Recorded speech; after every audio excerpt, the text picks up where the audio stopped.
Follow us sa aming bagong channel na Aswang Confessions. Kita-kits, don't forget Aswang Confessions.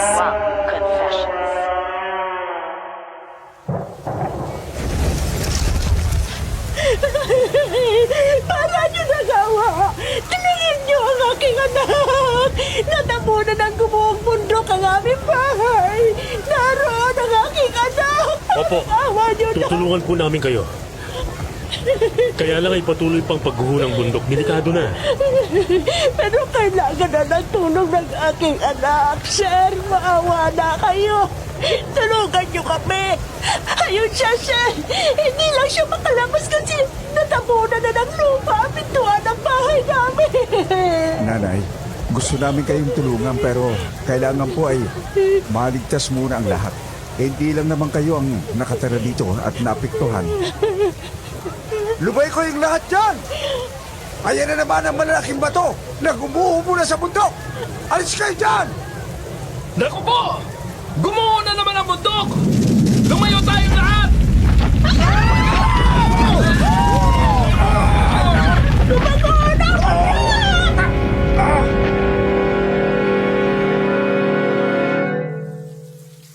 Mabuti naman at ligtas na ang lahat.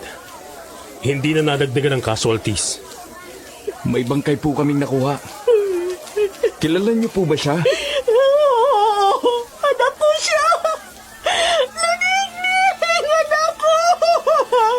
Bakit mo ako iniwan? Paano na kung wala ka na ngayon? Nakikiramay po kami sa inyo. Patawad po at hindi kaagad kami nakatulong sa anak nyo. Buhay kayong lahat, pero ang aking anak patay. Hindi ako papayag na dito lang matatapos ang lahat. Pagbabayari ko ang dapat magbayad. Isinusumpa ko, pagbabayad kayong lahat. Huwag po kayo magsalita ng ganyan. Hindi rin namin kagustuhan ang nangyari. Kung hindi rin kami nakaalis, baka nalibing rin kami ng buhay. Kung tutuusin, kaya niyo pa siyang tulungan kanina. Mga sundalo kayo, kaya dapat sana marami kayong alam. Pero wala kayong ginawa, mga duwag. Wala kayong silbi. Naningning, anak ko!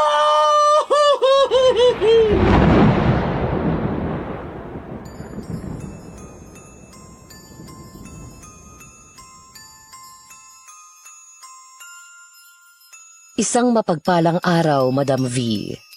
Tawagin mo na lang ako sa pangalang Jaime. Tubong Davao Oriental. Isa po akong retiradong sundalo. Kagaya ng iba nating mga kababayan, ay avid fan na rin ako ng iyong serye dahil relate ako sa mga kwentong ina-upload mo. Dahil minsan ay dumaan din sa buhay ko ang isang nakakatakot na karanasan. Isang pangyayari na akala ko ay hindi ko na matatakasan.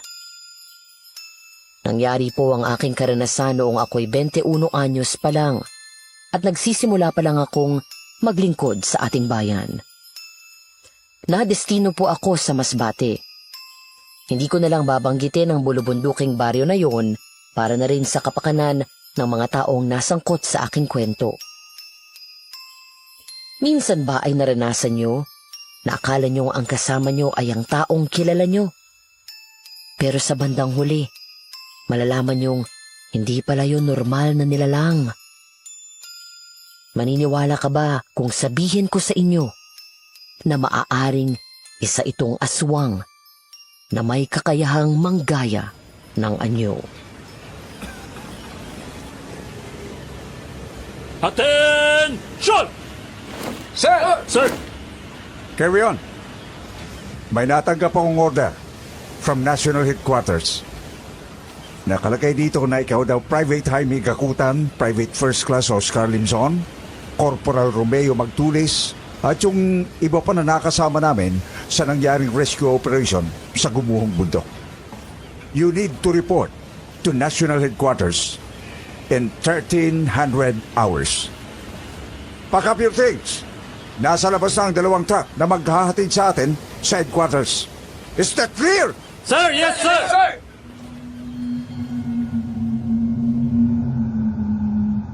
Paglabas sa aming barracks ng aming opisyal, ay kaagad na kaming kumilos para ilagay sa mga army bag ang aming mga personal na gamit at lumabas na ng barracks para sumakay sa nakaparadang truck na nasa labas. Men! Go, go, go! Double time!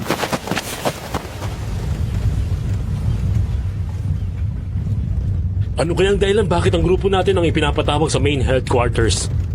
Anong sinabi mo, pare? Ang sabi ni Jaime, bakit daw ang grupo natin ang pinatawag ng headquarters? Pinapatawa? Hindi nga ako natatawa sa mga jokes niya eh. Jaime, ang sabi ko, headquarters. Huwag mo akong sisigawan! Hindi ako bingi!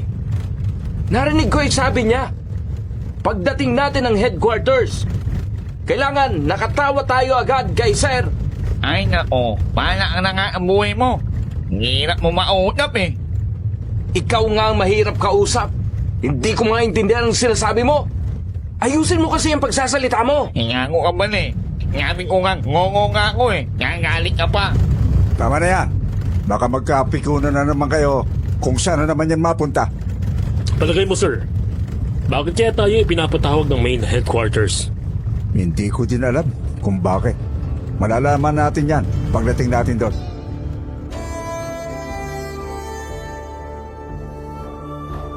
Mahaba rin ang naging biyahe namin bago kami makarating sa main headquarters. Pinapasok kami sa meeting room kung saan doon ko nakita ang isang maganda at sexing sundalo.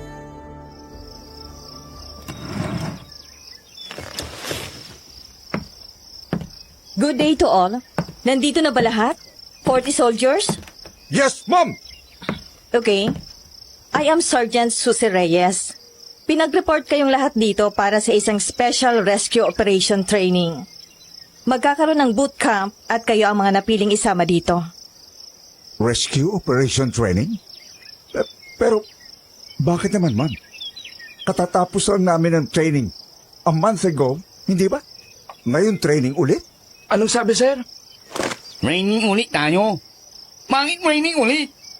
Training? Oo. Ay, nako. Bakit naman ganun? Katatapos lang ng training nung nakarang buwan. Ngayon, training ulit?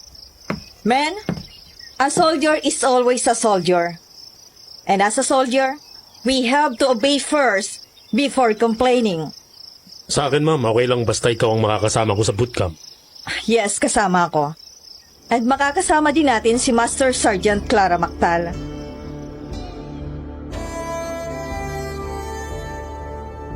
Nakita ko ang itsura ng mukha ng aking mga kasama. Lahat ay nakasimangot. Paano nga? Ay alam naming lahat ang hirap ng training, lalo na ng mga special rescue operation. Gustong tumanggi ng lahat. Pero dahil nga sa mga sundalo kami, we have to follow the orders. Jaime, parang ikaw lang yata ang may gusto ng training na gagawin eh. Kanina ko pa napapansin na panay ang ngiti mo at papungay ng mga mata kay Sergeant Reyes ah. Oo nga, sir. Parang pinana ako ni Cupido nang makita ko siya. Tingin mo, dalaga ba kaya siya? Aba, hindi ko alam. Kapag may pagkakataon ka, itanong mo na lang sa kanya. Kaya lang, parang suplade. Oo nga eh. Pero sa palagay ko, hindi naman siya suplada. Tingnan mo, palagi naman siya nakangiti. Malalaman mo yan kapag niligawan mo na siya. Hoy! Anong pinagbubulungan niyo dyan, ha? Ilakas niyo naman para marinig ko. Ang sabi nila, wapo ka daw. Mingi lang. Eh ikaw, guwapo ka din naman, bulol ka lang. Dapat sa'yo kumain ng maraming sile para matuwid yung pananalita mo. Abang gusto mo, suntukan na lang tayo. Suntukin ko yung buwanga mo, masdos ka. Higala mo pa rin ako, ha? Officer mo rin ako, ha? Attention! Pumasok sa meeting room ang isang maganda at sexing sundalo. Merong mahabang buhok, may mapungay na mga mata at apple-shaped na labi. Lahat kami ay tumayo at sumaludo dahil mas mataas ang ranggo niya sa amin. Carry on. Sit down. Siguro naman ay naipaliwanag na sa inyo ni Sergeant Reyes ang lahat kung bakit kailangan yung sumama sa bootcamp at sumailalim ulit sa rescue operation training. Marami kasi kayong naging lapses sa nakaraang rescue operation nyo. Yung pagguho ng lupa sa bundok, kung saan marami ang naging casualties at namatay. Kulang pa kayo sa kaalaman. Pero ma'am, hindi nga namin kagustuhan yun, ma'am. Ilang week nga pa rin gumuho ang bundok. Kaya nga, nire-rescue namin natabunan. Ano daw ang sinabi ni Corporal Romeo Magtulis? Ang sabi po niya, nagustuhan namin sa bundok. Kaso makulit yung mga nakatira doon, kaya natabunan. Mali! Hindi yun namin ko, ha?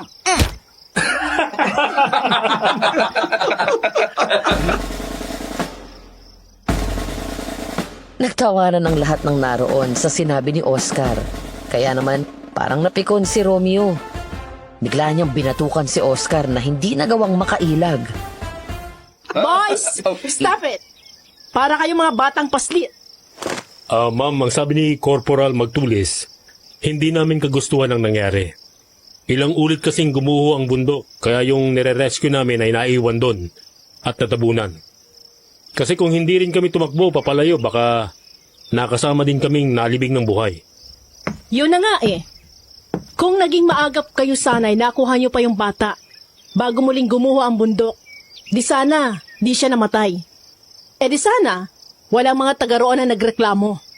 Pero ma'am, kung hindi kami tatakbo palayo para iligtas ang aming mga sarili, lahat kami matatabunan at mamamatay doon. Oo nga, ma'am. Nang makita ko nga na muling gumuho ang bundok ay ako na mismo ang sumigaw sa kanila para tumakbo na palayo. Pero dapat ginawa niyo pa rin ang lahat para naligtas sana ang mga casualties na maaari niyo pang masagip bago dumating ang mga gumuhong lupa. Di sana, buhay pa si Luningning. Sinong Luningning, ma'am?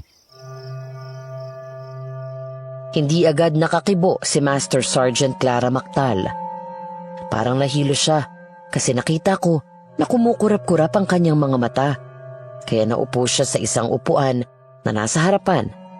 At dahil nakasuot siya ng palda ng mga oras na yon, lahat ay natulala habang nakatingin sa maputi niyang mga binti.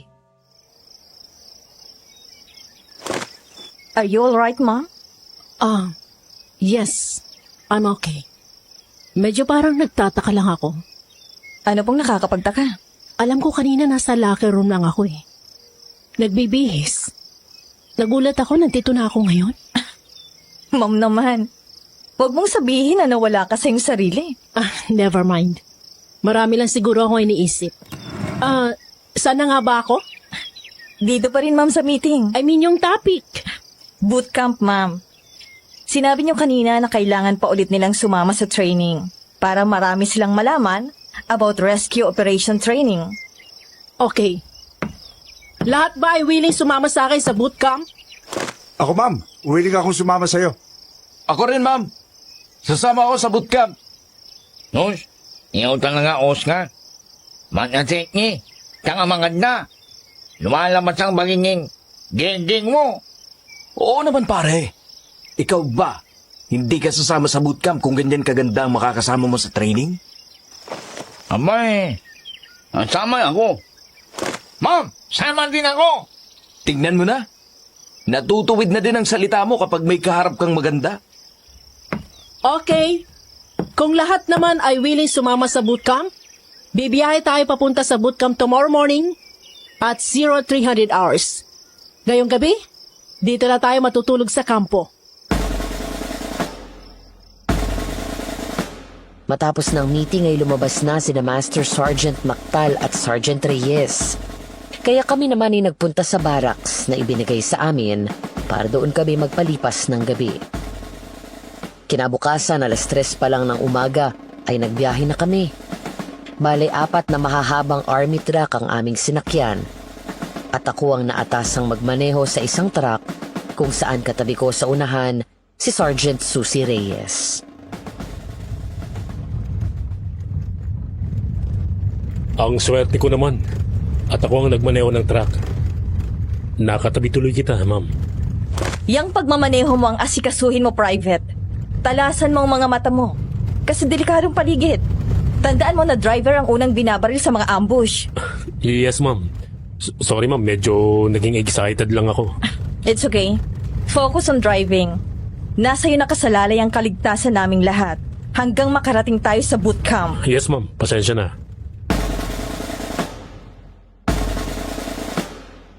Napabuntong hininga na lang ako at nakadama ng pagkahiya. Kasi nalaman ko na may pagka-istrikta pala si Sergeant Reyes. Kaya kung ano-ano na ang pumasok sa aking isipan. Una na roon na baka kaya ganun siya ay meron na siyang asawa. Kaya nangihinayang man ay ipinasya ko na agad na wag na siyang ligawan. Iniwasan ko ng kumibo at hindi ko na rin siya tinitignan. Hanggang sa mapadaan kami sa liblib na daan na puro talahiba ng paligid.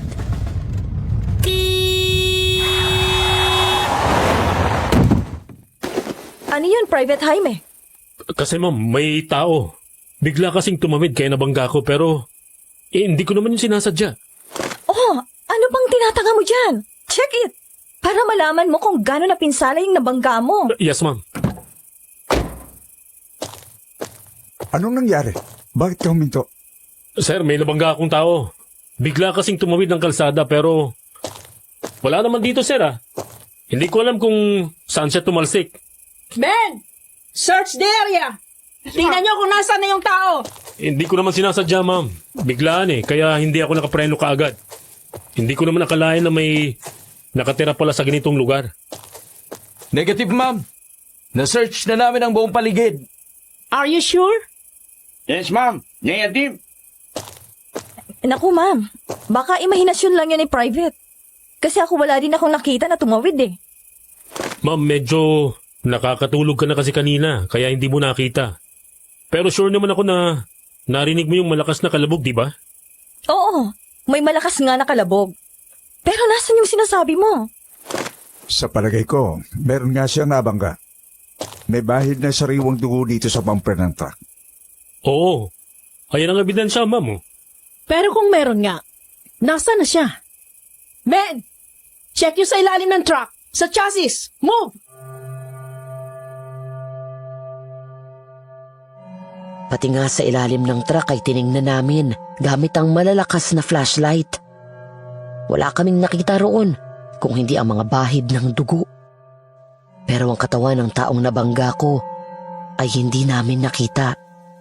Sa halip ay nakarinig kami ng malakas na alulong ng aso na nakatayo sa di kalayuan. Puro yung dugo. Men! Umalis na tayo rito! Parang hindi magandang pakiramdam ko eh. Move! Move! Let's go! Oh, ano bang tinatanga mo dyan? Move! Let's Yes, go! ma'am. Let's go. Yes, ma'am. Hindi ko alam kung malinaw ba yung mga mata mo o malabo na. Anong ibig mong sabihin, ma'am? Ang sabi mo kasi tao yung nabangga mo. Yung pala isang malaking aso lang. Hayun nga't duguan. Umaatungal kasi nasaktan, pampihira. Naabala tuloy tayo sa biyahe natin.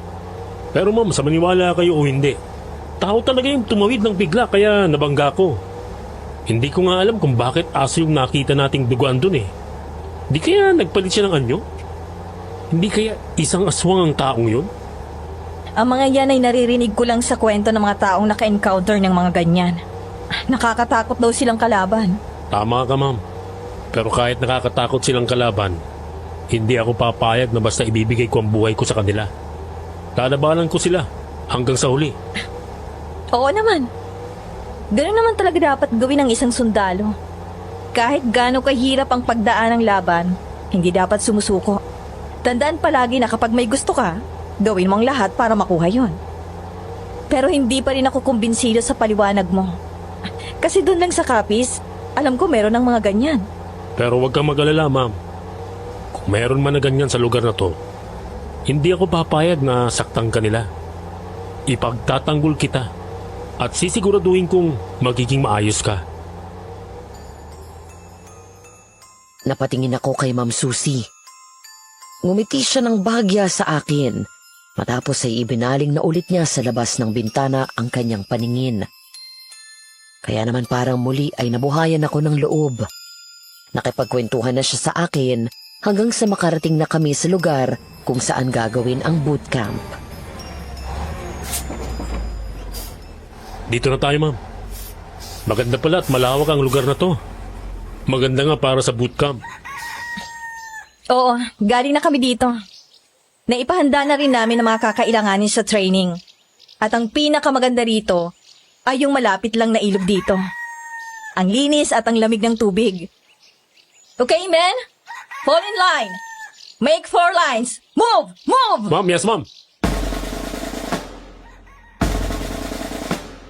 Mabilis akong pumila kagaya ng aking mga kasamahan. 4 na linya kami na tig-10 bawat pila. Matapos ay humarap kaming lahat kina Ma'am Clara at Ma'am Susie. Okay, boys. Dito natin gagawin ang Special Rescue Operation Training in 7 days. At sa loob ng mga panahong yon, maging cooperative sana ang lahat. Maging maingat. Safety is our first priority. Mag-ialarto ang lahat lalo na at dayo lang tayo sa lugar na ito.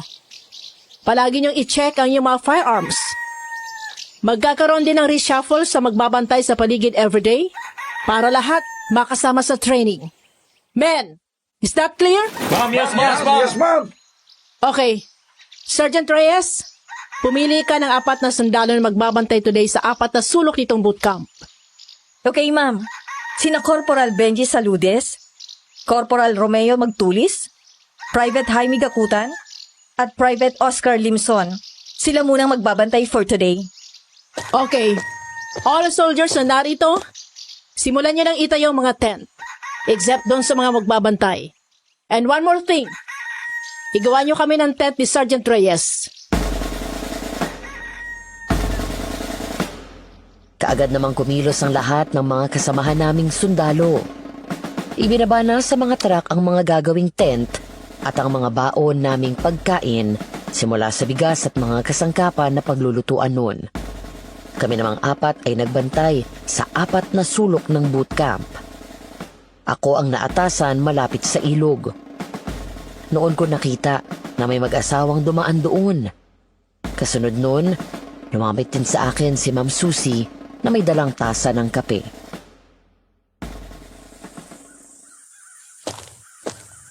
Magandang araw po. Sinong kausap mo? Yung mag-asawang tumawid sa ilog, ma'am. Binati ko, kaso lang, hindi naman kumibo. Ngumiti lang. Nasaan sila? Wala naman ako nakita dito kung hindi ikaw lang. Ayun sila, ma'am, oh. Aba, teka. Nasaan ang mga yun? Ang bilis naman nilang mawala. Natutulog ka pa ba? O nananaginip ng gising? Wala ka namang kausap eh. Nagsasalita ka mag-isa? Pero kanina kasi, ma'am, ay, bakit hindi mo nakita?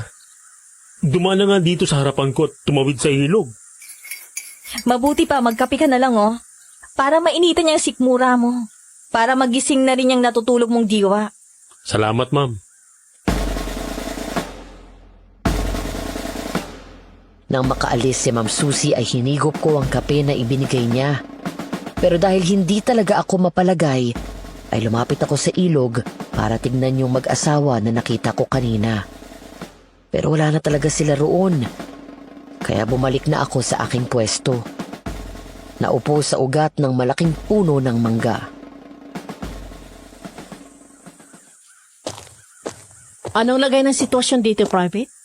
As of now, okay lang, ma'am. Mabuti naman kung ganon. Pero alam mo, akala ko bihira na mga tao napapadaan dito. Pero tingnan mo, may babae nakatingin sa atin, no? May banda ng mukha, may dalang basket. Oo nga, ma'am. Kanina, may mag-asawa din na dumaan. Tumawid sa ilog. Ma'am? Kayo yata ang kinakawayan ng babae, oh. Ah, sige, lalapitan ko. Kailangan niyo pa ba ng kasama, ma'am? Dito ka na lang. Ako na lang lalapit sa kanya. Pero alerto ka, ha? Alam mo naman na dayo lang tayo sa lugar na to. Sige, ma'am. Hindi ko iaalis ang paningin ko sa'yo.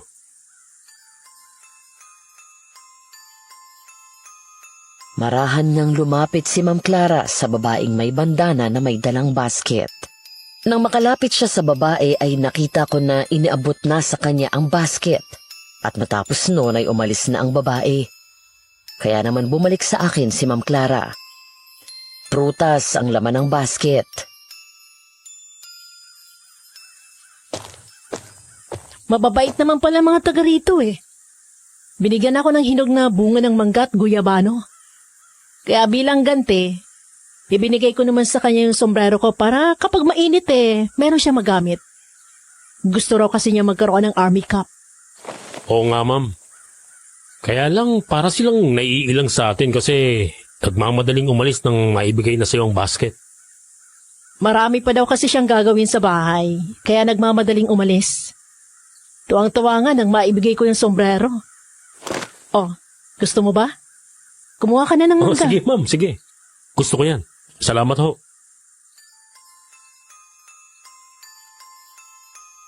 Matapos ang mahabang oras ay naitayo na ang mga tent, kaya naman muli kaming ipinatawag ni Ma'am Clara kung saan sinabi na kaming 4 ang magiging magkasama sa isang tent. Kaya naman ng sumunod na araw ay sinimulan na ang special training namin.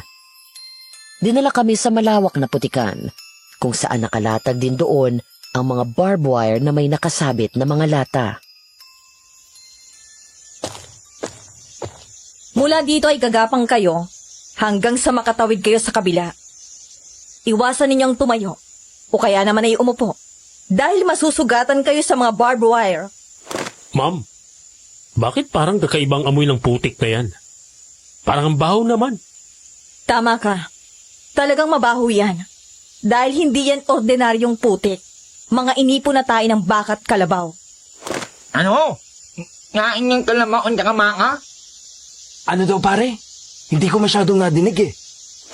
Nga, kain ng kalamaw, maka, ang dadaan natin. Aniri naman. Tae ng kalabaw at baka yan? Hindi puti? Oo, yun ang sabi ni Sergeant Reyes. Pero bakit ganito ang gusto niyang sisirin namin?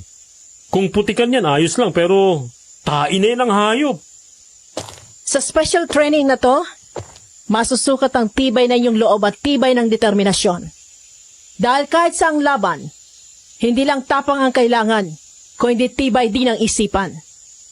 Ang mga tae na yan, simbolo ng inyong kalaban na kailangan nyong malampasan. Kung sino man sa inyo hindi kaya ang first track na ito, magsabi lang, para gawang ko na agad ang report. Ang baho kasi niyan, ma'am. Parang hindi kaya ng sikmura ko. Oo nga sir. Ngayon pa lang parang babaliktad na sikmura ko. Ma'am, may hina palang sikmura ng mga tuwi. Tama lang pala na dalhin sila dito for special training. Paano ma'am? Ipapakita na ba natin sa mga ito ang lakas ng mga babaeng sundalo? Okay, lahat tayo'y dadaan dyan at pagkatapos maliligo sa ilog. Ang hindi sumunod, automatic bagsak. Nagulat kaming lahat ang hubarin ni na Ma'am Clara at Susie ang kanilang mga uniform, kung saan sando lang ang natira na pang itaas. Tapos ay sila na ang naunang gumapang sa magkahalong putik at dumi ng kalabaw. Nang makita namin ang ginawa nila, ay nag-uunahan na rin kaming sumunod sa kanila.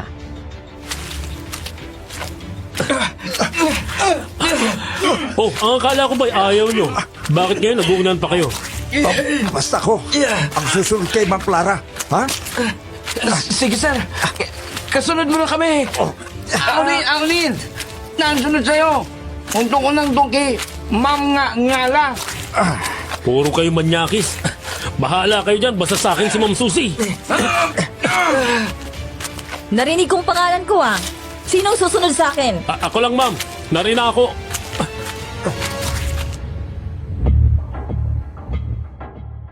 Lahat ng naroong sundalo ay nagmamadaling lumusong at gumapang sa mabahong putikan. Binaliwala na amoy ng putik dahil ang nasa isipan ng lahat ay makalapit kay Ma'am Clara at makapagpakitang gilas. Bastard boys! Tapos na ako! Nandiyan na rin ako, ma'am! Ako din. Sisiw sa akin to. Ako nga rin eh. Namos kami. Ma'am, galing mo ah. We are soldiers, remember? Kapag hindi mo ginawa ang bagay na yan, kapag hindi mo nilabanan ang iyong kahinaan, hindi ka nababagay sa pagiging sundalo. Kung tapos na ang lahat, pwede na tayo maglinis sa ilog. Let's go, boys! Yun ang pinakamaganda! Ma'am, let's go, boys!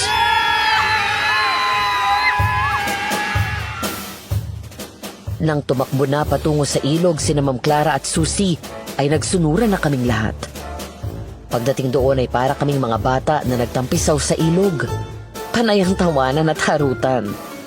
Nag-enjoy ang lahat lalo na nang maalis na ang putik sa katawan ni Ma'am Clara at muling makita ang maputi at malalaking dibdib niya.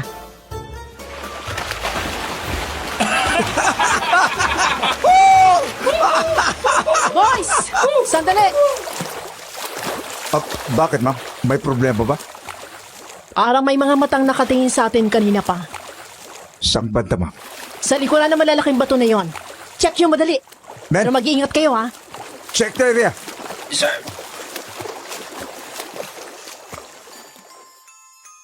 Kaagad naman kaming kumilos, pero maingat ang ginawa naming paglapit sa malalaking bato para alamin kung sino ang nasa likuran nun. Wala naman kaming nakita roon, kaya itinuloy namin ang paghahanap sa paligid hanggang sa makita namin na isang batang babae ang nagtatago sa makapal na talahiban sa tabing ilog. Bata, anong ginagawa mo dito? Nag-iisa ka pa. Mag-iingat ka, baka malunod ka dito sa ilog. Nag-iisa ka pa naman. Kabisado kong lugar na to. Kayong mag-ingat. Dahil kayong mga dayo dito. Hindi kayo dapat magtagal sa lugar na to. Bakit bata? Ano bang meron sa lugar na to at sinabi mong hindi kami pwedeng magtagal dito? Maraming aswang ang gumagala dito kapag gabi. Humahanap sila ng mabibiktima kasi gutom na sila.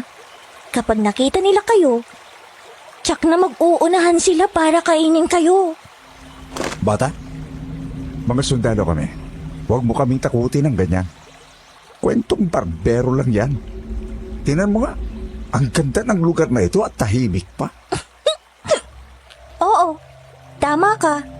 Tahimik kapag araw. Kasi tulog pa ang mga aswang. Pero pagsapit ng gabi, pagsinag ng buwan, gigising sila at gagala. Maghahanap ng pagkain. Sinasabi ko sa inyo, kahit may mga baril kayo, hindi sila matatakot sa inyo. Matutuwa pa nga sila dahil ang gusto nila, lumalaban ng mga taong bibiktimahin nila. Para sa kanila, kapag nanalo sila sa laban, karangalan yun bilang mabangis na aswang. Maya-maya ay naputol ang pakikipag-usap namin sa bata nang lumapit na sa amin sina Ma'am Clara at Susie. Nang marinig namin ang boses nila, ay napalingon kaming lahat sa kanila.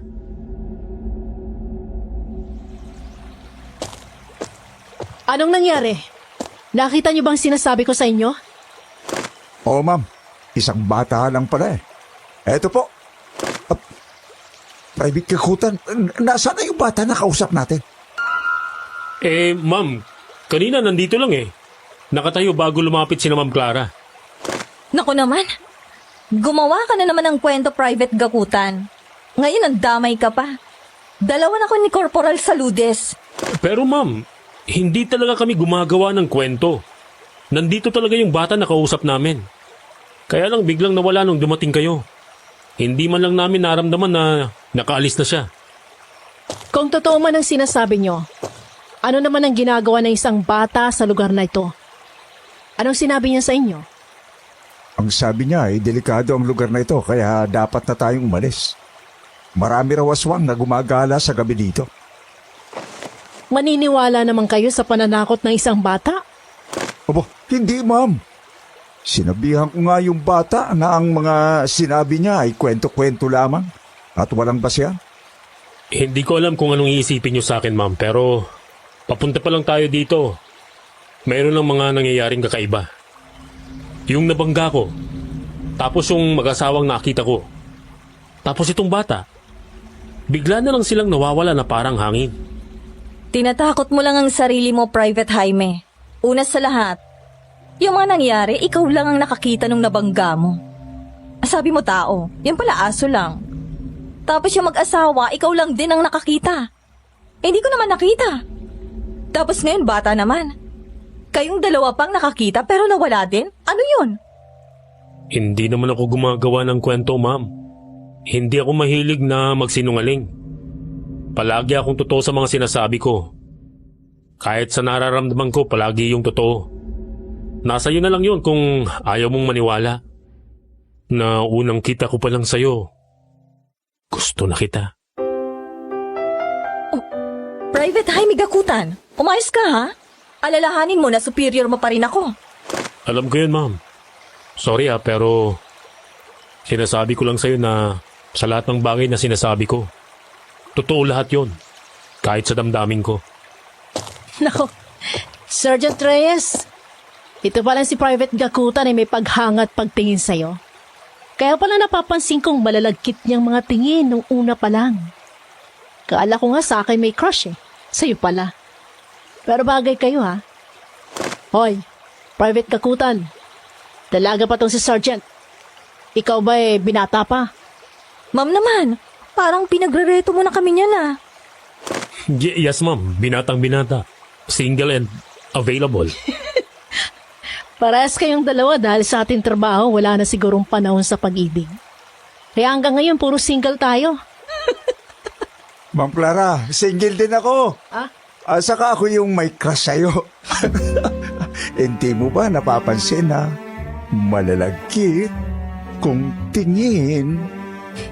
Oo, pansin ko nga mga tingin mo sa akin Para mo na akong hinuhubaran sa lagkit. Pakiramdam ko palagi mo akong minamanyak. Sa sinasabing iyon ni Ma'am Clara ay nagtawanan kaming lahat na naroon. Naging tampulan ng tukso si Benji. Kaya matapos na makapaglinis kami ng mga katawan sa ilog, ay nagbalik na kami sa aming mga tent. Nagpalit ng mga damit at sabay-sabay na kumain ng tanghalian. Nang mga sumunod na gabi, ay may kakaiba na talagang nangyayari sa bootcamp.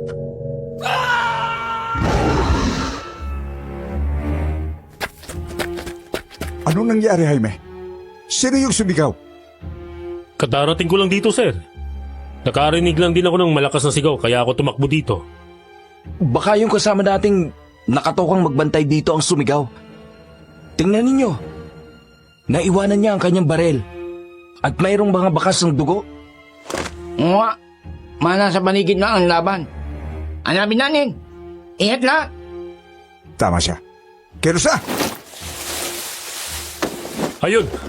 Sa talahiban! Gumagalaw! Dali, tayo na! Mabilis nga ang naging kilos naming lahat. Pinuntahan namin ang makapal at matataas na talahiban para hanapin ang kasama naming nawawala. Gamit ang malalakas na flashlight ay nakita namin ang mga bahid ng dugo sa talahiban. Kaya nakakatiyak kaming naroon ang kalaban. Pero nagulat kaming lahat nang makita naming naroon si Ma'am Clara. Ma'am Clara? Ang bagal niyong lahat! Natakasan tuloy tayo ng mga kalaban. Nasugatan nilang kasamahan natin? Sana sila nagpunta, ma'am. Susundan namin. Doon sa lugar na yon, pero wag niyo nang sundan, delikado. Dali niyo na to si Gomez. Nawala na siya ng malay sa dami ng dugo na wala sa kanya. Dahil sa mga malalim na sugat. Ano bang nakalaban niya, ma'am? Bakit parang hiniwa ng matulis na bagay ang mga braso at mukha niya? Hindi ko rin alam kung ano. Nang dumating ako dito, ganyan na siya. Sige na! Dali niyo na siya sa tent niya. Men! Kirusa! Yes, sir! Binuhat na nga lang namin ang sugatan naming kasama at dinala sa tent at binigyan ng first aid.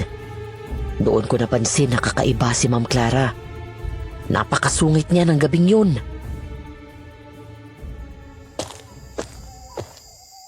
Private Gakutan, may asin ka ba sa bulsa mo? Yes, ma'am. Akain sana ako ng manggang hilaw kanina nang makarinig ako ng sigaw Kaya naibulsa ko na lang. Eto po, ma'am. Kailangan niyo po ba? Hindi ko yan kailangan. Umalis ka dito sa loob ng tent. Amoy dagat ka eh, dahil sa asin na yan. Doon ka na sa labas. Sige na, Private Gakutan. Lumabas ka muna. Yes, ma'am. Anak ng buhaya ka, Corporal Benji Saludes. Hanggang dito ba naman may hawak kang kalamansi? Kasi nga ma'am, kakain sana kami kanina kaya nang magkagulo di ko na ito binitiwan. Anong klase kayo mga sundalo? Sa halip na barili, asin at kalamansi ang hawak nyo. Ano magagawa ng mga yan sa kalaban? Malaki ma'am. Kasi kung aswang kalaban natin, hindi sila mapapakali kapag may nakikita silang kalamansi at asin. Puro kakalokohan eh. Ano bang aswang pinagsasabi mo? Wala nang ganun sa panahon ngayon. Maligaw ka nga. Parang naamoy ko pa sa iyo yung tain ng kalabaw eh, kadiri ka. Sorry ma'am. Lahat kami ay nagtataka kay Ma'am Clara dahil ang sungit nga niya nung gabing yun. Pero dahil opisyal namin siya ay wala kaming magawa kung hindi ang sundin na lamang siya. Hanggang sa muling sumikat ang araw, ipinagpatuloy namin ang special training. Men, fall in line! Ba't kulang ng isa? Where is Private Gomez? Ma'am, di ba nasugatan siya kagabi? May umatake sa kanya. Hindi nga lang yun matiyak kung ano yun. Kasi kaya ang unang nakarating sa talahiban. Ako bang sinabi mo? Teka, ano bang nangyari kagabi? Parang wala yata ako natatandaan eh. Sergeant Reyes, di ba magkasama tayo kagabi? Yes, ma'am. Pero lumabas ka ng tent para magpahangin. Tapos nang magkagulo, lumabas na rin ako ng tent. Nakita kita na nakaupo ka pa ron at parang tulala. Pero mas mabilis mo pang nasakloloan si Gomez kesa sa amin. Ganun ba? Pasensya na. Sa dami kong iniisip, para na rin akong robot na basta na lang kumikilos na hindi nalalaman kung ano yon. Siguro dahil sa bigat ng responsibilidad bilang isang officer in charge sa bootcamp. Saka ang sungit mo pa kagabi, ma'am. Dati naman hindi ka nang aaway. Pero kagabi parang ibang tao ka. Yun dahil nga siguro sa merong nasaktan sa ating kasamahan. Corporal Benji, ikaw na mag-assign kung sino magdadala sa kanya sa kampo para doon na siya magpagaling. Gamitin ng isang truck. Yes, ma'am. Carpio. At Morales, kayo na lang magdala kay Gomez sa ospital. Lumakad na kayo ng maaga. Yes, sir. Okay, boys. Kahit may aberya nangyari, itutuloy natin ang training. 2 araw na lang, kompleto na natin ang 7 days. Ang next training natin ay kung paano i-revive ang mga taong nasa bingit ng kamatayan. Let's say yung nalunod. Kailangan niya ng mouth-to-mouth resuscitation. Sergeant Reyes, ipakita mo sa kanila kung paano gagawin at sino magbo-volunteer na kunwari ay nalunod. Ako, ma'am. Ma'am nga na. Ako na lang. Ikaw na lang, Private Gakutan. Ikaw ang nalunod. Ako, ma'am? Dalian mo na. Huwag ka nang pakipot dyan. Higa ka na dito. Sige, ma'am. Nahiga na nga ako sa harapan ni Ma'am Susie. Tumitig ako sa kanya at bahagyang ngumiti. Bahagya namang nandilat ang mga mata niya na ibig sabihin ay pumikit na ako. Nang ipikit ko na nga ang aking mga mata, ay sinimulan na niya ang pagdedemo base na rin sa mga ipinaliwanag ni Master Sergeant Clara. Nang gawin sa akin ni Ma'am Susie ang mouth-to-mouth resuscitation, ay naramdaman ko ang malambot niyang labi. Bahagya akong dumilat. Ganyan ang gagawin nyo, boys. Pump sa dibdib ng 10 to 12 times, then kailangan yung ibuka ng bahagya ang bibig ng casualties. Then bigyan nyo siya ng hangin. Paulit-ulit yung gagawin yan hanggang sa maibalik ang tibok ng kanyang puso. At kapag humugot na ng malalim na hininga ang casualties, it means buhay na siya. Wow! Ayos yan, ma'am. Dapat talaga alam yan ng lahat ng sundalo. Okay? Sino ang next volunteer? Ako, ma'am. Ako, ma'am. Ako nga, ihiga, ma'am. Okay, sige. Higa ka na para ma-demo ni Sergeant Reyes. Excited nga na nahiga sa harapan ni Ma'am Susie si Sir Romeo at kaagad na ipinikit ang mga mata. Nang magsimula na ang demo ay napatingin sa akin si Ma'am Susie. Matapos ay pasimple niyang tinawag si Oscar at ito ang nagdemo ng gagawin. Ito rin ang nag-mouth-to-mouth resuscitation. Kaya nang dumilat si Romeo ay galit na galit ito.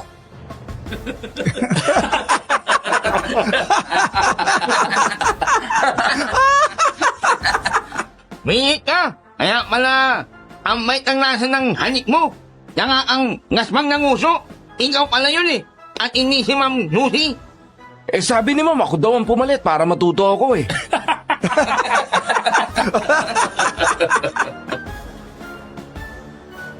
Makalipas ang mahabang oras ng pagsasanay ay nagpahinga na ang lahat. Dapit hapon na nang makita kong nakaupo sa ilalim ng malaking puno si Ma'am Susie na para bang nag-iisip ng malalim. Kaya hindi ko napigilan ang sarili ko na lumapit.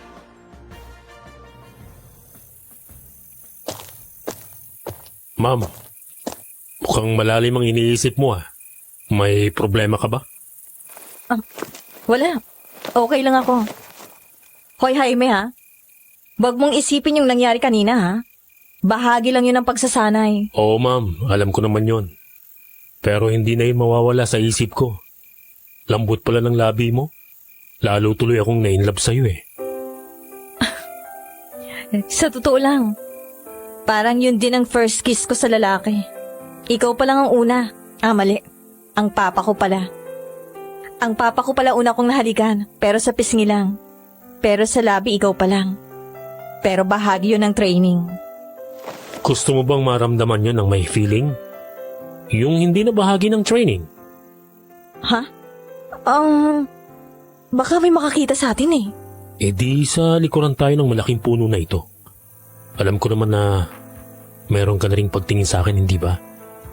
Ramdam ko yun nang halikan mo ako sa training. Tsaka, ayaw mo magselos ako kaya nagpapalit ka kay Oscar, hindi ba? Oo. Sa totoo lang, nahulog na rin ang loob ko sa'yo, Jaime. Gusto na rin kita. Salamat naman, Sergeant Reyes. Tawagin mo na lang akong ma'am. Tawagin mo na lang akong ma'am kapag meron tayong ibang kaharap. Pero kapag tayong dalawa lang, Susi na lang. Sige. Sinenyasan ko si Susie na magtago kami sa likuran ng malaking puno ng mangga para muli ay maramdaman sana namin ang labi ng isa't isa. Pero nang hahalikan ko na siya, ay bigla namang dumating si Ma'am Clara. Kanina pa kita hinahanap, Sergeant Reyes. Nandito ka lang pala. Ay, ma'am, may kailangan po ba kayo? Pasensya na kung naistorbo ko kayo Samahan mo ako, may lalakarin tayo. Baka kailangan nyo ng kasama, Ma'am Clara. Pwede ako. Hindi na. Lakad lang to ng mga babae. Dito ka na lang. Sige na, Jaime. Magkita na lang tayo mamaya. Sige. Pag-iingat kayo, ha? Wala kang dapat na ipag-alala. Kasi mababait ang mga tao dito.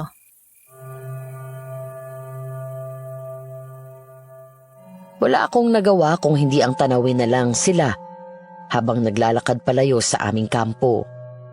Hindi naman ako masyadong nag-alala kasi meron naman silang dalang mga armas. Napangiti na lang ako nang maalala ang napurnada naming plano ni Susie. Kaya naglakad-lakad ako sa paligid ng bootcamp hanggang sa muli kong makita ang batang si Denden.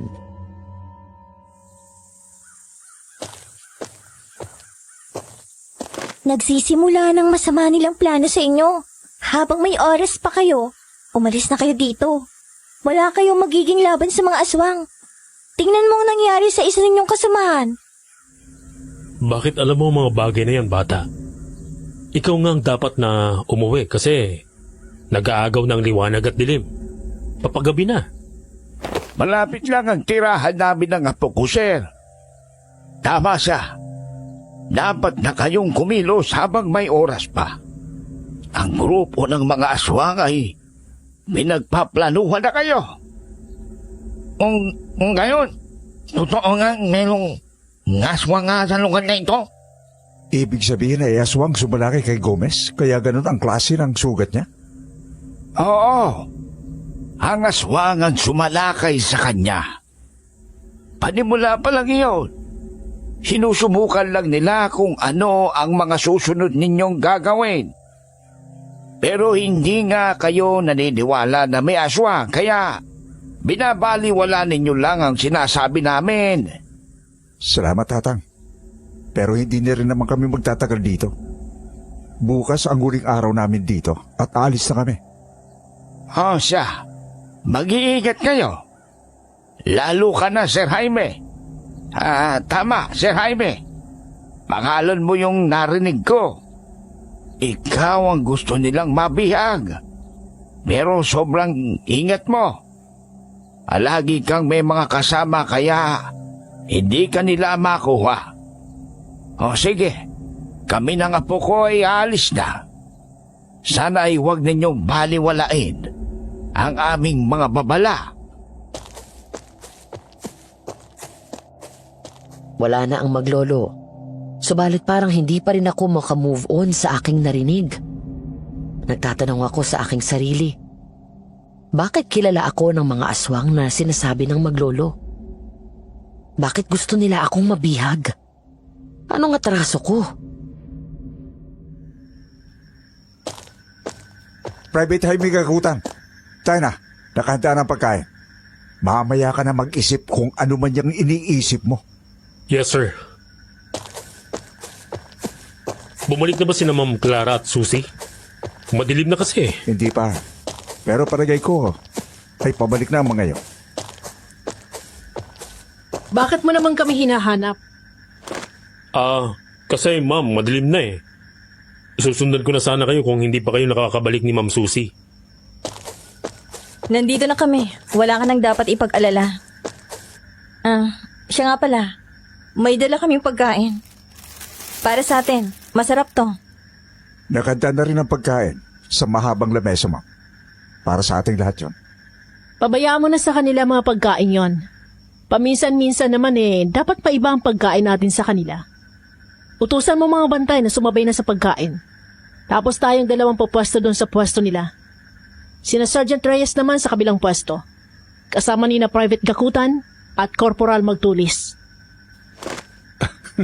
Naku ma'am, sige, magandang ideya yan. Ngayon din ay gagawin ko ang sinabi mo ma'am. Okay, that's an order. Go! Noon din ay sinunod ni Benji ang utos ni Ma'am Clara. Nang makaalis na ang bantay na sundalo, ay doon na sila pumwesto ni Ma'am Clara. Kami naman ni Susie ay pumwesto sa lugar na binakante ng sundalong nagbabantay. Magsisimula na kaming kumain nang dumating sina Oscar at Romeo. Nasaan sila Ma'am Carla at saka si Corporal Mengi? Nandun sa kabilang pwesto. Ikaw nang mamili kung saan ka sasalo. Sa kanila o sa amin. Nga ba't ati tayo? Doon ako sa kanila, ikaw maiwan nito. Oscar! Nasaan owner? Sige na, ang daya naman. Maiinggit lang ako dito kasi ang sweet nitong dalawa. Dapat doon tayo kay Ma'am Clara. Sige na pare, dito ka na. Nagmamadali nga na nagpunta si Oscar sa pwesto ni na Ma'am Clara, kung saan nakita niyang wala nang malay si Corporal Benji. May mga lalaking kasama roon si Ma'am Clara. Dahil wala siyang dalang baril, ay nagmamadali siyang tumakbo sa amin. Pero ng pagkakataong iyon, ay nahihilo na rin kami kasi nakakain na kami ng pagkaing inihain ni Ma'am Susie. Jaime! Oscar! May ngalaman! Nasabot si Ma'am Carla! Nahihilo na ako pare. Wala ka nang magagawa pa. Dapat sa'yo, manahimik. Bago ko tuluyang ipinikit ang aking mga mata, ay nakita kong binayo ni Susie ng hawak na baril si Romeo at bumagsak na rin yun. Nang matauhan ako, naramdaman kong nakagapos sa gawing likuran ko ang aking mga kamay. Meron ding tali ang aking mga paa. Nang igala ko ang paningin ko, ay nasa loob ako ng isang malaking kwarto. Naroon din ang aking mga kasama. Wala pa ring mga malay. Sir Benji, Sir Romeo, gumising kayo. Gising, sir. Nasaan tayo? Anong lugar to? Hindi ko alam kung anong lugar to. Parang nasa loob tayo ng malaking kwarto. Pero tsak na ito ang kuta ng mga dumukot sa atin. Bakit niya ako makilos? Teka. Mananino tayo. Oo nga. May pinaain sila sa inyo. Kaya, nakatulog tayo. Oo. Natatandaan mo na. Si Ma'am Clara. May pagkain siyang ibinigay sa akin. Kinain ko. At kaagad ako nahilo. Nasabot sila ng mga kalaban natin. Saka yung nuwa mo, Jaime. Anong kalokohan ang pinagsasabi mo, Corporal Magtulis? Heto nga't pare-pareho tayong bihag sa lugar na ito eh. Kakagising lang din namin. Oo nga. Inaasahan namin na hahanapin niyo kami kapag hindi kagad kami nakabalik. Pero nagulat kami nang ipasok nila kayo dito na puro walang malay. Saglit kaming natigilang lahat nang makita namin na sa kabilang sulok ng kwarto na yun ay naroon sina Ma'am Clara at Susie. Nakagapos din ang mga kamay at mga paa. Wala nang suot na uniform. T-shirt at short lang ang natira sa katawan nila. Wala kayong makinungaling.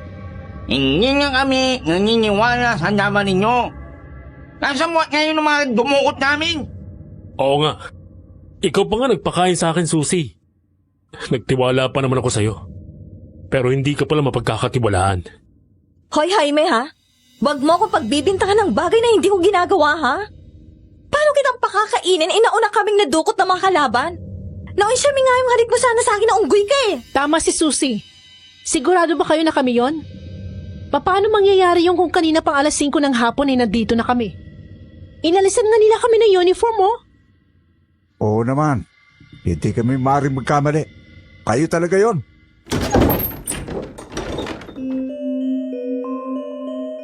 Nasagot ang lahat ng aming katanungan nang bumukas ang pintuan ng lugar na yon at pumasok doon ang 3 lalaki na kasama ang 2 sundalong babae na kamukhang kamukha ni na Ma'am Clara at Susie. Mabuti naman, gising na kayo. Malapit na rin ang pagbibilog ng buwan. Tamang-tama lang para igawad sa inyo ang parusa. Sila ang may kagagawan kung bakit kami nakatulog. Teka, bakit kamukha mo siya, Ma'am Clara?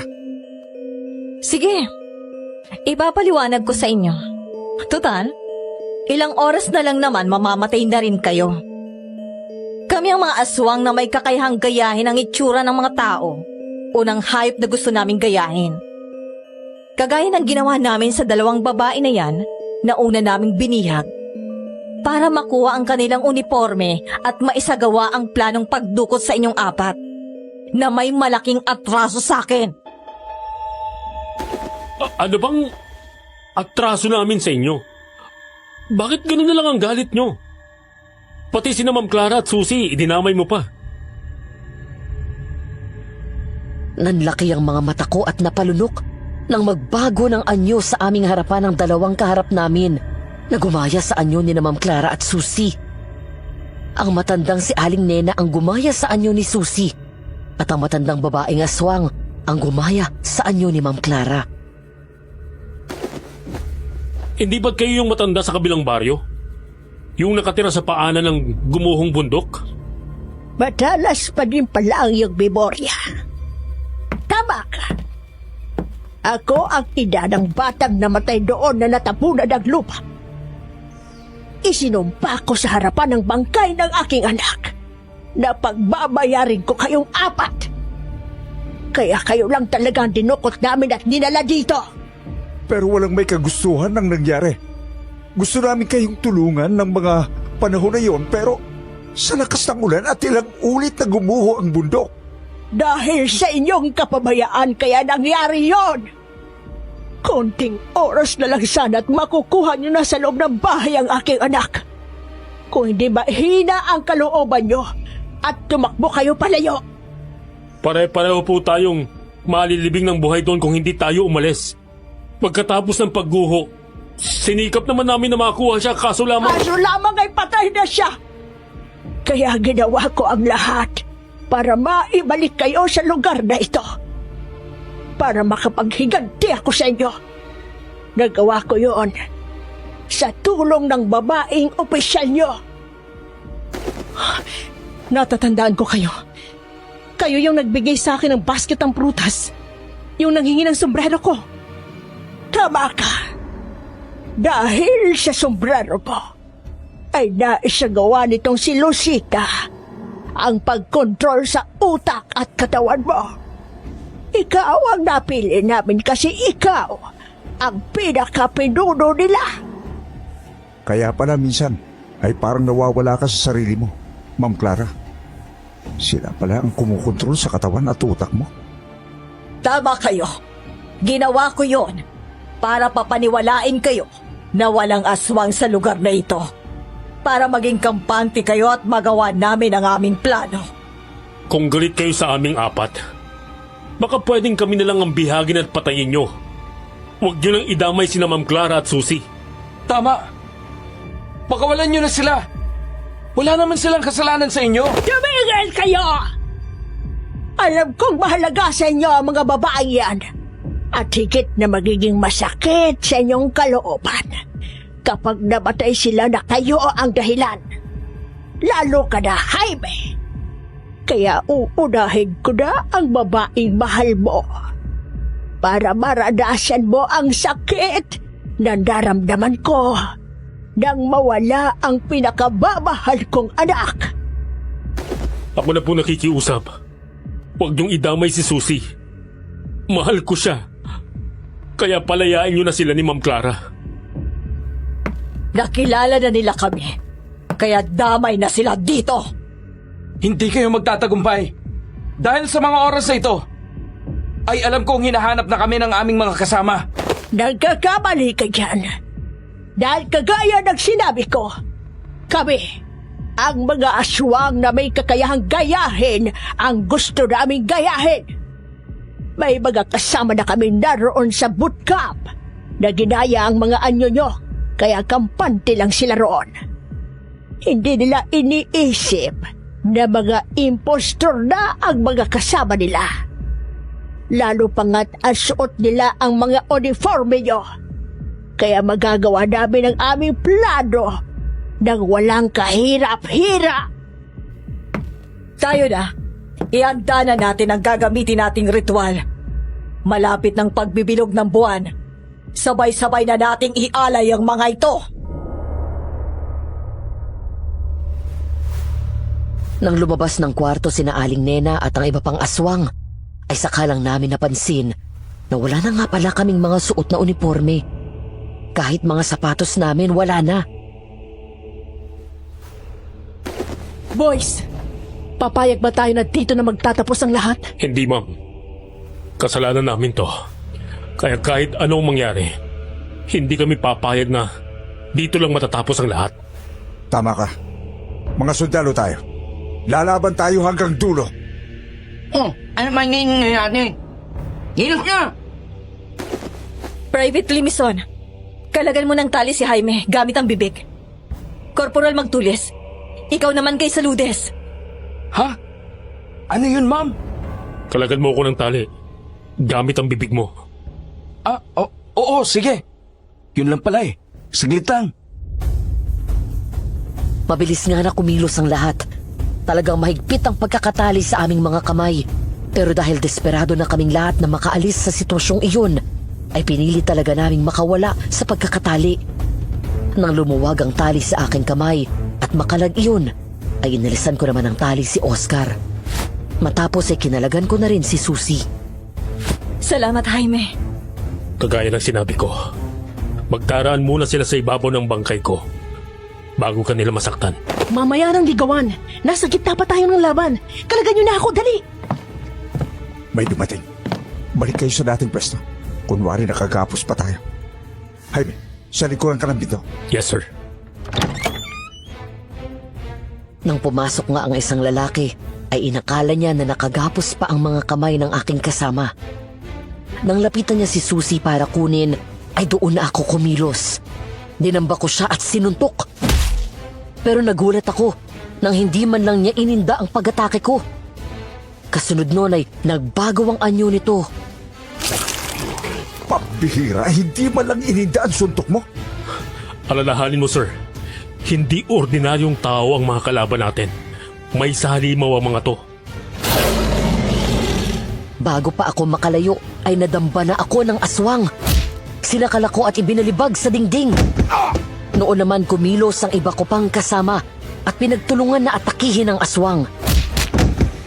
Pero dahil malakas yun, ay hindi man lang nasaktan sa ginawa ni na Sir Benji. Bagsak din sila. Paano natin tatalunin ang malakas sa aswang? Heto ang naputol na buhok mula sa dingding. Alam ko pwede niyang panlaban sa kanila. Tama ka. Akin na yan, ma'am. Siguraduhin mong ayaw mo ha. Pasikat ka na naman. Siyempre. Hindi ko yun kaya mag-isa. Tulungan niyo ako. Tama siya. Tayo na. Bago pa mabulabog ang iba niyang mga kasamahan.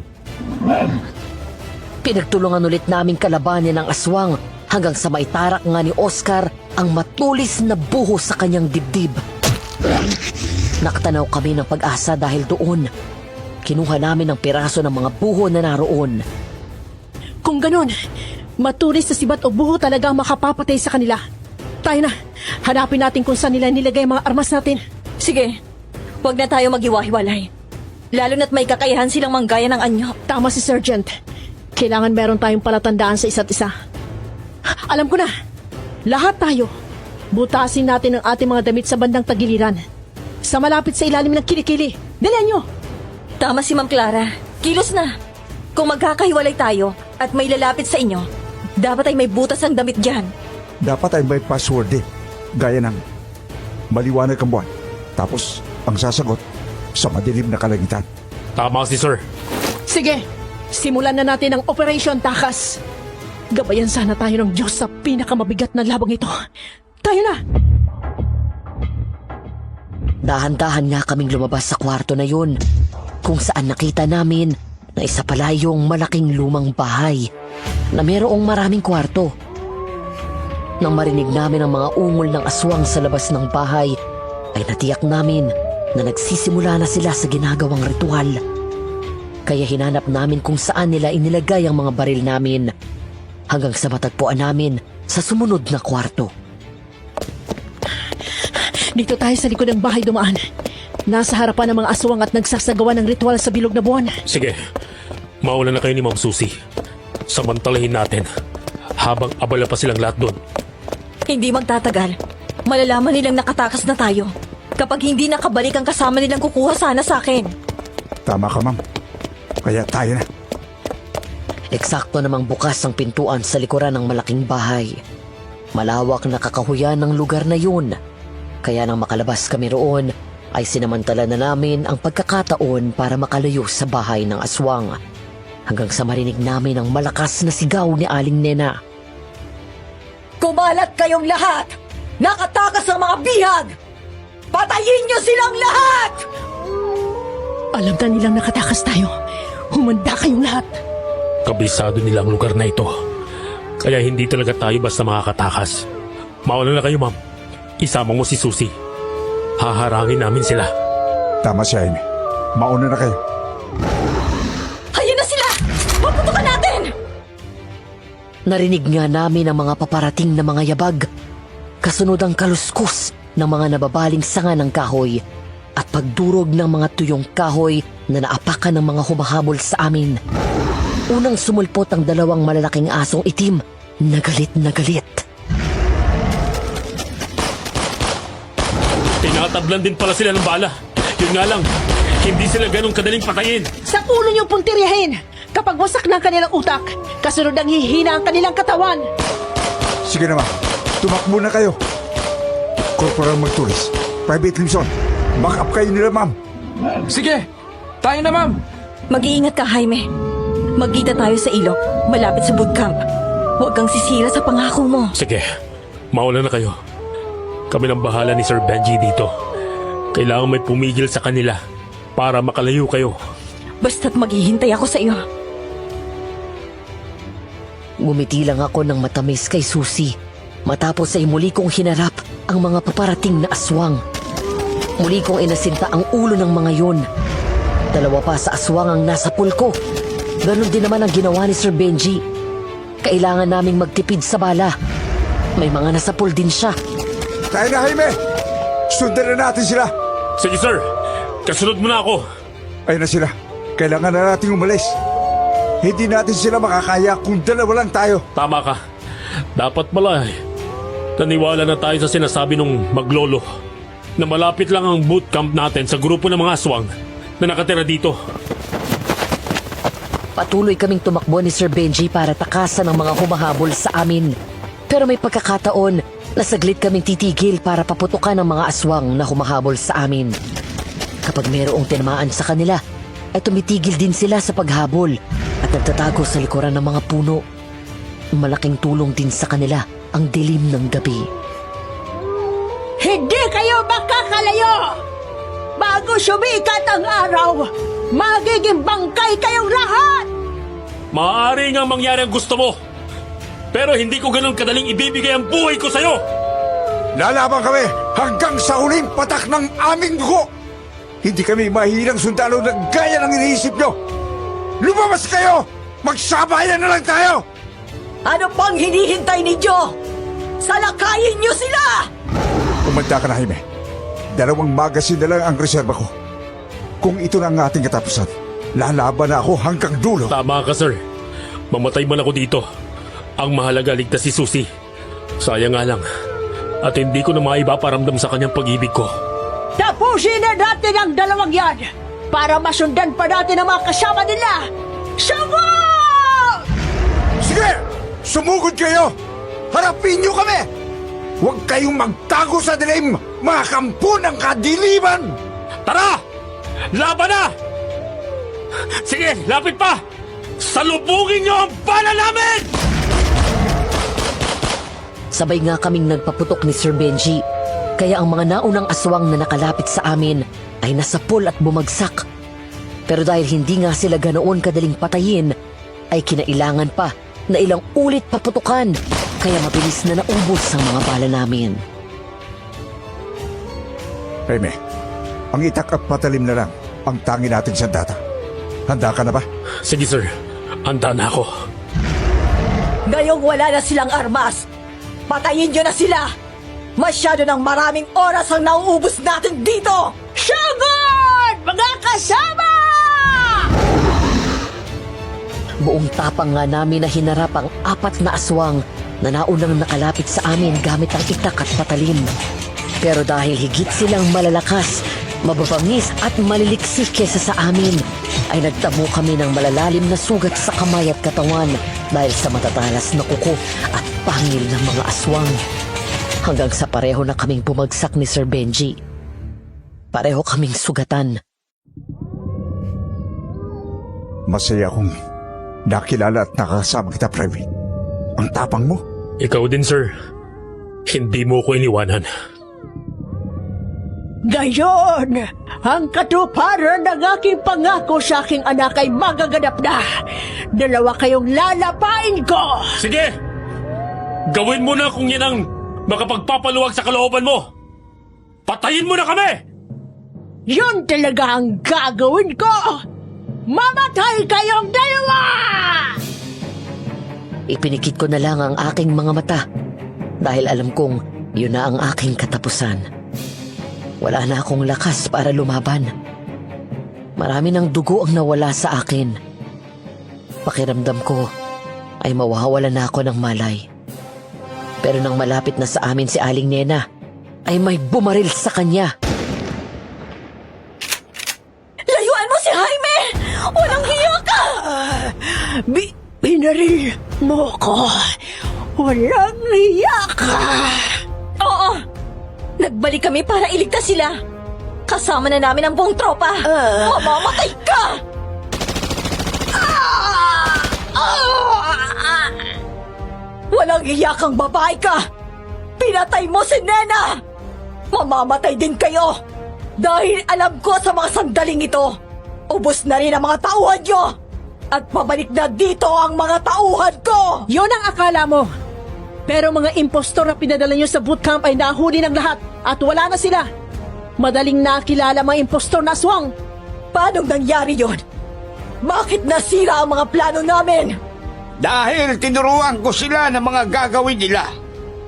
Ako rin ang nagturo sa kanila kung nasaan itong kuta ninyo para iligtas sa mga bihag dito. Hindi ako mapayag na manatili ang mga kasamaan ninyo. Ikaw talagang matanda ka! Pasaway ka kahit kailan! Gayong bistado na kayo. Kayo naman ang nasa alanganin ngayon. Ikaw naman ang hahatulan namin! Ilang putok pa ng barilang umalingaw-ngaw, kasunod ang pagbagsak ni Aling Lucita. Kaagad yung nawalan ng buhay dahil sa ulo agad ang tama nun. Dahil doon ay mabilis na tumakas sa mga natitirang aswang nang maramdaman na tagilid na ang lagay nila. Saka lang ako nakahinga ng maluwag. Ipinikit ko ang aking mga mata. Pagod na ako.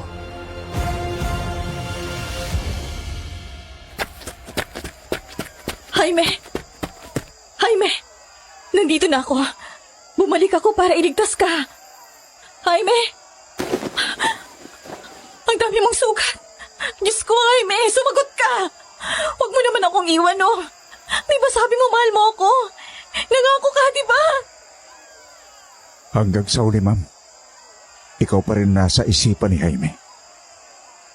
Ang malaga sa kanya ay makatakas ka at mabuhay. Ang daya-daya mo naman eh. Kung kailan mahal na kita, saka mo ako iiwan. Sana hindi mo na lang ako pinaibig kung sasaktan mo lang din ako. Jaime naman eh, ang daya-daya mo. Sergeant, wala na tayong magagawa. Namatay na isang bayani si Jaime. Jaime! Jaime, wag mo akong iwan! Jaime!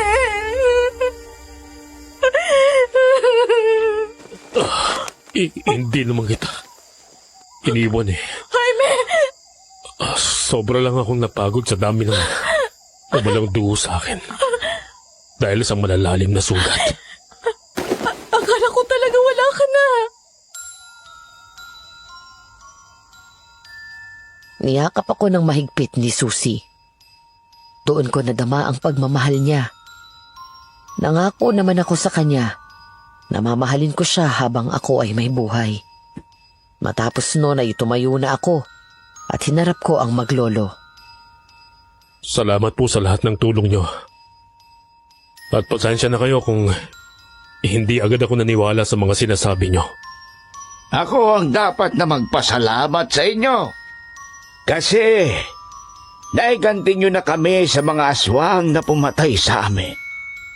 Salamat ng marami. Aalis na kami. Ang ibig nyo bang sabihin, patay na kayo?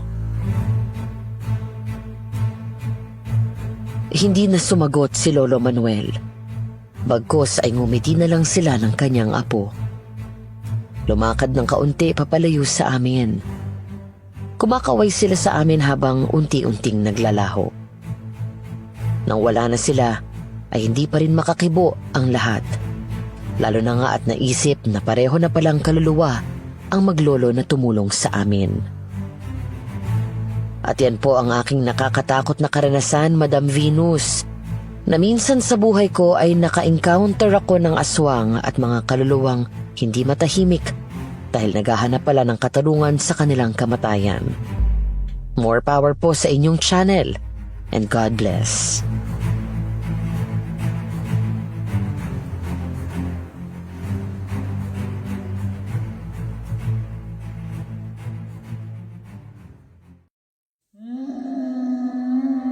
Follow us